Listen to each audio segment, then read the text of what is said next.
മുഖ്യമന്ത്രി മാറാതെ ഭരണം നന്നാകില്ലെന്നും മുഖ്യമന്ത്രിയുടെ ധാർഷ്ട്യമാണ് പരാജയ കാരണമെന്നും CPI തിരുവനന്തപുരം ജില്ലാ കൗൺസിലിൽ വിമർശനം. മുഖ്യമന്ത്രിയുടെ മകളുടെ പേരിലുള്ള അഴിമതി ആരോപണവും തെരഞ്ഞെടുപ്പിൽ തിരിച്ചടിയായെന്നും CPI യോഗം വിലയിരുത്തി. മുഖ്യമന്ത്രിക്ക് പുറമെ മന്ത്രിമാർക്കെതിരെയും കനത്ത വിമർശനമുയർന്നു.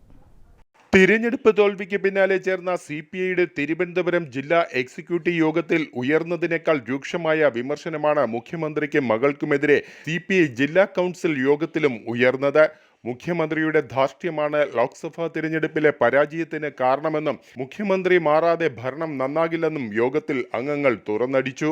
മുഖ്യമന്ത്രിയുടെ മകൾക്കെതിരെയുള്ള അഴിമതി ആരോപണങ്ങൾ കനത്ത തിരിച്ചടിക്ക് കാരണമായതായും അംഗങ്ങൾ വിമർശനമുയർത്തി.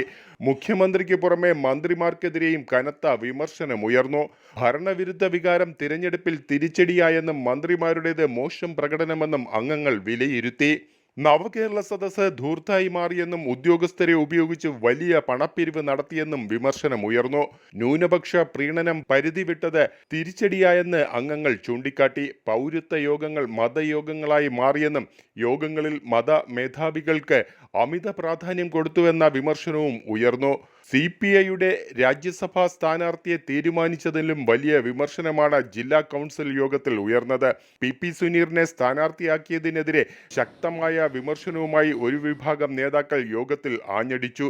തിരഞ്ഞെടുപ്പ് പരാജയം ചർച്ച ചെയ്യുന്ന CPM നേതൃയോഗം തുടരുന്നതിനിടയിലാണ് മുഖ്യമന്ത്രിയെയും CPMനെയും പ്രതിക്കൂട്ടിലാക്കുന്ന വിമർശനങ്ങൾ CPI യോഗങ്ങളിൽ ഉയരുന്നത്.